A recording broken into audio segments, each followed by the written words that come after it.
I'm Ian Hook and I'm the curator of the Essex Regiment Museum here in Chelmsford. And what I'd like to show you is our latest proud acquisition, which we have on loan, which is the Victoria Cross Group of Columbine, who was a regular soldier in the 19th Hussars and later transferred to the Machine Gun Corps, with which he won his Victoria Cross on the 22nd of March 1918. And here in the medal display we have his 1914 star with the clasp for the August to November 1914, the British War Medal and the Allied Victory Medal. We've got his father's medal, because rather sadly his father was killed as a regular soldier with the 2nd Battalion, the Lincolnshire Regiment, in the Boer War in 1900. So we've got father and son's medals together, and the one that of course everyone is interested in is the Victoria Cross. And this, if we can hold it up, is actually engraved on the back with his name and late 9th Squadron Machine Gun Corps, and the date 22nd of March 1918. It's quite an important date because on the 21st of March 1918 the Germans launched a huge offensive to push back, a sort of last push to try and push back the British Army down south of the lines where we joined the French Army, so trying to drive a wedge between us. And they were quite successful at first, and we had to rush troops in, fill the gap as the British line fell back. 9th Squadron Machine Gun Corps, the Cavalry Machine Gun Corps, were sent to a place called Herville Wood near Oiselle.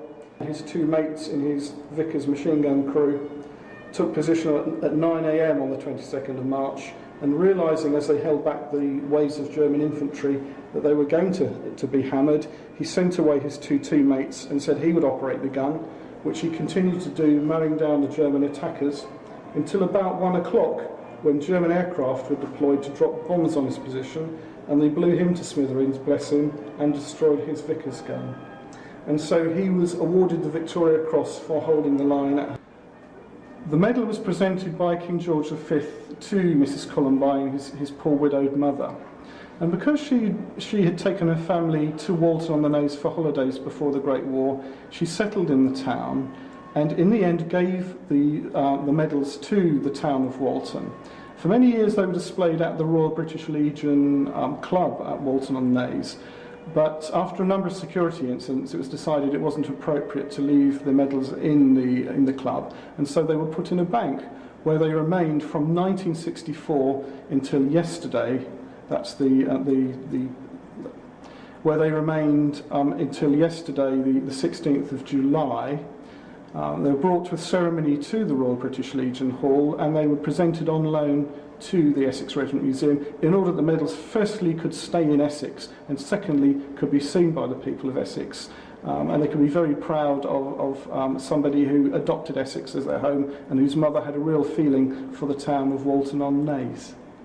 Do you have any other artefacts, photographs donated? I'd love to see a photograph of him. We don't have a photograph of him, though. There is a well-known photograph of him in his 19th Hussars full dress uniform.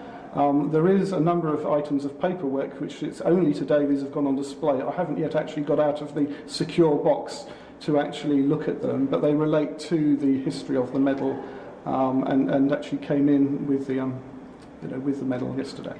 Did you have to do a lot of dealing to get the medal here? How did you suddenly think, oh, I think I'd like to get that, or did the family approach you? It was a gentleman in Walton who knew about the cross, and there is a very strong movement in Walton at the moment to raise money to put a bronze statue of Herbert Columbine actually on the, I forget the name of the location, but close to the sea and facing the sea. There has been a bust of Columbine on display since 1957 facing the sea, which was very much his mother's wish. And so in putting up a new memorial to him, they will be honouring the wishes of his widowed mother. What does it mean for your collection here? Well, I'm immensely proud to be able to show a Victoria Cross group of a man who's Essex by adoption, to be able to show it in Essex and have it seen by in excess of 60,000 people, and hopefully more as a result of our TV and YouTube exposure. You've got 2.5 other Victoria Crosses. Why 2.5? Well, we've got two complete groups, and we have another group where it was about to be presented to the museum in the 1960s, where some thieves broke into the family home and they cut off the cross part of the Victoria Cross and the gong part of the China War Medal.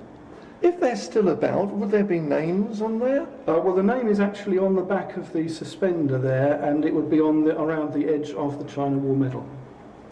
So if somebody had it in a drawer somewhere, how could they help identify that it's this one?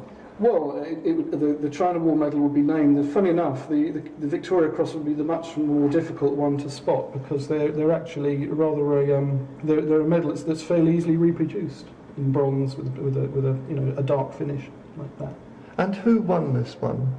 That one was Lieutenant Francis Newton Parsons' Victoria Cross, who was rescued one of his soldiers who was badly wounded at the Battle of Paardeberg in February of 1900. And tell me about this one. That one's Sergeant William McWhinney, who was a native of Bangor, County Down, in Northern Ireland, and he won his for rescuing a mate called Corporal Courtney, who was hit by Russian fire, and McWhinney went forward and dug a little shelter using his rifle and bayonet, and kept Courtney safe until Russian fire died down when he carried him away, and also acted as a sharpshooter throughout the Crimean campaign. We're immensely proud of the Essex Regiment Museum and all the regiment's treasures and relics that we have here, and we would like as many people as possible to come and see what the Essex Regiment has done for over 200 years of its history.